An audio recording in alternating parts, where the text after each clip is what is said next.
চাঁদের মাটিতে আঘাত হানতে চলেছে চীনা রকেট, ক্ষতির আশঙ্কা কতটা? আর চাঁদের কোথায় আঘাত হানবে এই রকেট? কিছুদিন আগে জেমস ওয়েব স্পেস টেলিস্কোপ উৎক্ষেপণ করা হয়েছিল, কিন্তু তার থেকেও এখন আলোচনার বিষয় হলো চাঁদের মাটিতে যে রকেটটি আঘাত হানতে চলেছে সেটি কোন জায়গায় আঘাত হানবে, এর ওজন কত, এর দৈর্ঘ্য কত, সমস্ত জানিয়ে দেব এই ভিডিওতে।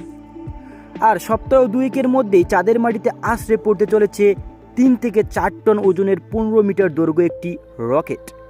এর আগে মনে করা হয়েছিল সেটি ধনকুবের অ্যালন মাস্কের সংস্থা স্পেস এক্সের ফ্যালকন রকেটের অংশ, কিন্তু এবার জানা গিয়েছে এই রকেটটি মাস্কের সংস্থার নয়। 2014 সালে উৎক্ষেপিত চীনের একটি মহাকাশযানের অংশ এটি। মার্কিন মহাকাশ গবেষক বিল গ্রে প্রথম সম্ভাব্য সংঘর্ষের কথাই সকলকে জানান। চাঁদের নিরক্ষরেখার সামান্য উত্তরে ওই রকেটটি আছড়ে পড়বে, কিন্তু চাঁদের মাটিতে ওই রকেটটি আছড়ে পড়লে তার প্রভাব কতটা ক্ষতির হতে পারে এ বিষয়ে অবশ্য বিজ্ঞানীরা আশ্বস্ত করেছেন। জানা যাচ্ছে তেমন কোনো বড় প্রভাব পড়বে না এই সংঘর্ষের ফলে। জানা গিয়েছে 2014 সালে চীনের মহাকাশযান T1কে উৎক্ষেপণ করা হয়। চীনের চন্দ্র অভিযানের অংশ ছিল ওই মহাকাশযান, সেটিরই বুস্টার ছিল 065B নামের ওই রকেট। এবার সেটি আছড়ে পড়তে চলেছে চন্দ্রপৃষ্ঠে। গত মাসে নাসা জানিয়েছেন তারা ওই রকেটটির দিকে নজর রেখেছেন। সেটি চাঁদে আছড়ে পড়লে যে গহ্বরটি তৈরি হবে সেটিও খতিয়ে দেখা হবে বলে জানাচ্ছেন মার্কিন মহাকাশ গবেষণা সংস্থা নাসা।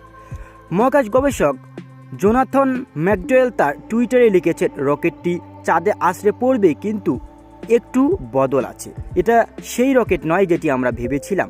ডিপ স্পেস অবজেক্টকে ট্র্যাক করার সমস্যার ফলেই এই ভুলটি হয়েছিল। এদিকে এমনভাবে কোনো রকেটের চাঁদের মাটিতে আছড়ে পড়ার ঘটনা বেশ বিরল, তবে এর আগে এমন ঘটেছে।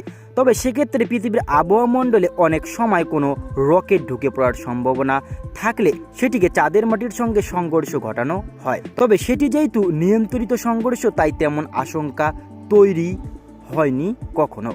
তাই এবার সংঘর্ষের দিকে বিশেষ নজর থাকবে বিজ্ঞানীদের। যদিও তেমন বড় দুর্ঘটনার সম্ভাবনা নেই, তবুও সতর্ক থাকতে চাইছেন তারা। তো বন্ধুরা, আপনাদের এই ভিডিওটা কেমন লেগেছে অবশ্যই কমেন্ট করে জানাবেন। ভিডিওটা ভালো লেগে থাকলে লাইক করে দেবেন। চ্যানেলে নতুন ভিজিট করলে অবশ্যই চ্যানেলটি সাবস্ক্রাইব করে পাশে থাকা নোটিফিকেশন বেলটি অন করে রাখবেন এরকমই ভিডিও সবার আগে পাওয়ার জন্য। ততক্ষণ যেন ভালো থাকুন, সুস্থ থাকুন।